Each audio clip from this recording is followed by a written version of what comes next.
gerbėmėjai mūsų televizijos žiūrovai, sėdintis kitapus mūsų žydrųjų televizijos ekranų. Šiandienos laidos tema – ar moteris kalta, kad vyras eina į kairę? Kaip jau supratote, Gražuolės atlieka dar vieną užduotį. Improvizuotoje televizijos laidoje diskutuoja daugybė moterų iki skausmo pažįstamų klausimų. Galbūt, bet mes Kodėl?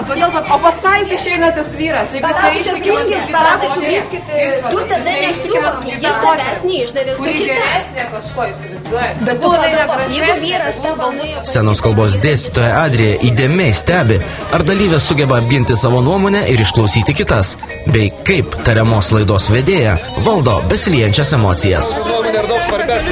labai jaudinosi ir kol neturi tos patirties, paprasčiausiai netgi nežinai, apie ką kalbėti.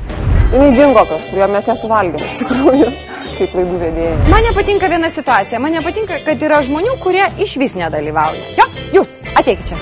Ar iš tiesų moteris kalta, kad vyrai eina į kairę? Iš dalies taip, aš taip galvoju. Palaukit, niekas aš buvau pati toj situacijai. Vedam laidą? Aš manau, jeigu moteris vaikščios vakare arba ryte su bigudukais galvoje, neprisižiūrėjus, nepasidarius, kiekvienas vyras eis į kairę, kadangi ta moteris bus nebeįdomi. Aš noriu užduoti tokį klausimą. Ar tik tai grožis... Moteris yra tobula šeimininkė, gera žmona, o labai atrodo gražiai, išvaizdi ir vyras vis tiek suka į kairę.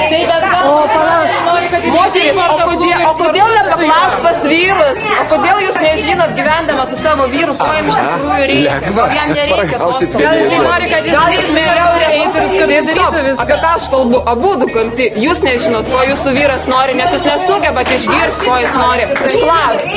Jums tai įdomu. Ačiū, merginos, vyrai, visi kiaulės ir nėra ko apsirengti. Vaikai protingiausi. Jo, mano vaikai geriausi. aš noriu tik tai vieną klausimą užduoti. Jau pralošėt savo žaidimą, nes jūs visiškai... buvo geri, aš tai galiu pasakyti drąsiai. Taip. Ar jūs mane girdit? Dabar aš laidos vedėja. Aišku? Matėt, ką reikia daryti? Reikia visus užčiaupti ir vadovauti situacijai. Aš norėčiau pasakyti, kad jūs iš ties labai šaunios moteris. Aš tikiu, kad jūs turit ką pasakyti gyvenime ir aš tikiu, kad jūs ne šiaip atėjote šitą laidą. Jeigu manęs paklaustumėte, kuri iš jūsų man pasirodė gebi kovoti dėl titulo. Gebi. Kuri iš jūsų pasirodė man įdomi, aš galėčiau, aišku, pasakyti savo nuomonę, bet mano galva, tarp jūsų yra kokios 5 moteris, kurios galėtų drąsiai pakovoti. Aš galvojau, kad jos bus fiziškai gražesnės ir kvailesnės. Tikrai. Reikia mums vis dėlto sužinoti, kuri yra jūsų favoritė, kuri jūsų galva geriausia čia atrodo, kalbėdama ir reikšdama savo mintis. Dana kalba rišliai, aiškiai, argumentuotai, suprantamai, jinai yra drąsi, aš jai palinkėčiau daugiau šypsotis ir būti švelnesniai. Man buvo tikrai labai malonu, nes tai nebuvo kažkoks konkursas, ten kažką gražiai padaryti, pasijudant, tai buvo, aš taip įsivaizduoju, intelekto konkursas iš tikrųjų iš dalies. Dar labiau po šitos laidos aš sugalvojau būti laidų vedėja, bet matau, kad labai sunkus darbas iš tikrųjų, nelengvas. Štai mes ir pamatėm tas moteris, kurios gali atstovauti, ar ne, reprezentuoti, būti matomos, pasakyti. Ir pamatėm moteris, kurios gali patylėti ir paklausyti. Tai štai kokia ta Misis Lietuva turėtų būti, ar ta, kuri girdi, ar ta, kuri kalba, ar ta, kuri yra išmintinga ir kalba argumentuotai, ar ta, kuri, neranda, kur įsiterpti.